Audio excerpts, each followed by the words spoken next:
Hi, sweet angel. It's Janetta Nakini, Jin, certified regenerative detox specialist, alkaline health coach, and clinical iridologist, coming to you today from Healthy Planet at Stockyards in Toronto. And this is episode number 6 in my series, Alkalize to Detox and Regenerate. I'm just so grateful that you've been here with me. Thank you so much. And I wanted to just start off by saying that if you're liking this content, please do like and share these videos. That would be awesome. If you're watching this on YouTube, please also subscribe so that you know when I make new content.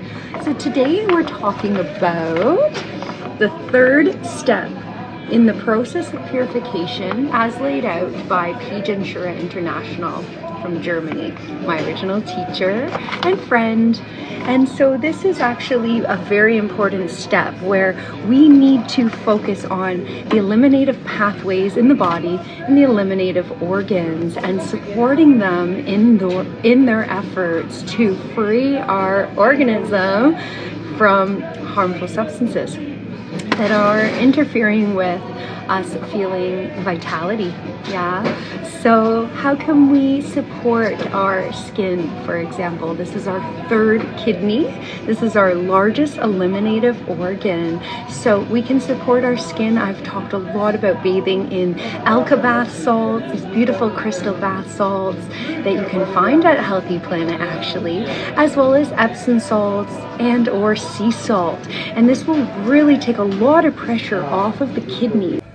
The kidneys are king when it comes to elimination of acids and toxins. So we need to sometimes just alleviate all that pressure, their eliminative pathways through the bladder. And also we need to just look at the lymphatic system as well. So by bathing in the salts, we're actually freeing up so much more of our body's ability to process waste because we're just dumping huge amounts of acids and toxins out very easily through this beautiful organ, the skin, this eliminative organ. And we can also support our bowels through enemas, colon hydrotherapy. The best enema you can ever give for yourself is using Alka herb tea. That's the 7x7 Alka herb you may or may not have seen me drinking and talking a lot about in these series that I'm creating. And this actually makes one enema equivalent to like 2 or 3.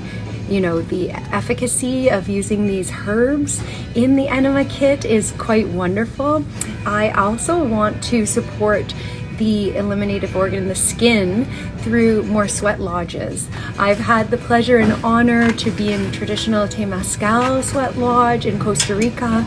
Some of my friends in Mexico are partaking, and it's quite a spiritual experience. It's quite deep work, and I really hope to manifest another experience for myself. Let me know in the comments, have you explored, sweat lodges at all? And or what about saunas? I would caution you on the infrared sauna only because of the radiation. It works through heating us up from the inside, and that doesn't really appeal for regular, frequent use. However, now and then I do really enjoy a nice infrared sauna. It feels so great. And for those of us who aren't sweating, we really have to address the parathyroid gland and the thyroid glands. The colder the person, the weaker the thyroid. If you're interested in testing to see what your thyroid function is at, you can come into the group. In my private group, the Raw Reset on Facebook, you'd be so welcome there. There are files that are complimentary, and one of them is the basal temperature test.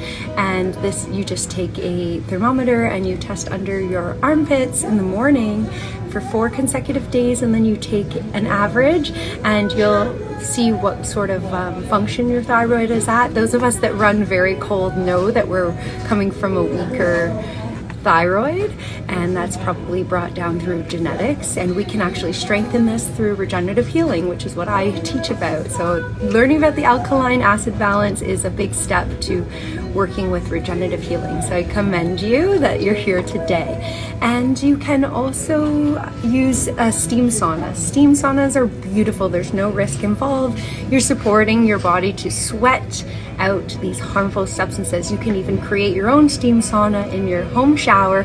Just be very careful not to burn yourself. You know, you could run the water really hot and then kind of step away and just enjoy that steam for a little while. You know, maybe up to 10 minutes might be nice, or longer. So yeah, we have these eliminative pathways and we need to support them.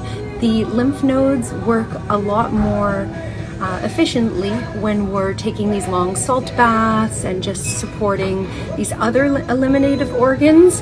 For example, the lungs. You can use mullein, or mullein, some people pronounce it. This is a herb that supports the expectoration from the lungs and also the elimination of waste, you know, and proper breathing, like practicing full breaths, you know, especially on the exhale, really expelling these wastes. That's so beautiful that our body has these pathways. Yeah. The next thing that would really support the bowels in their eliminative capacity would be juice feasting. So taking a day, 2 days, 3 days, and just sipping and chewing juice all day long. My favorite is fresh squeezed. I love all the citruses. They're very astringent. They pull a lot of waste out. They're really, really great for cleansing the lymphatic system. And when we go on these digestive food vacations, we can, again, let our organs do what they're supposed to do without kind of taxing them with all this digestion. 80% of our energy is going to digestion. So really nice to do. They call it fasting, right? I call it juice feasting. Some of us in the detox community like to refer to it as this because there's no lack in this. This is really abundant, you know? You're really giving your body so many vital substances and so much alkali to help you to rid your body of these acids and toxins. So yeah, a high fruitarian lifestyle of abundance would actually wash the bowels from the inside out as well. So just like the colon hydrotherapy and the enemas, you're sending water through to cleanse and clean the bowels. This way you're eating fruits that have a high water content, like your grapes, your melons, your berries, anything really juicy. You know, this is really gonna wash. And that's why I prefer to break my fast in the morning with either fresh fruit or fruit juice.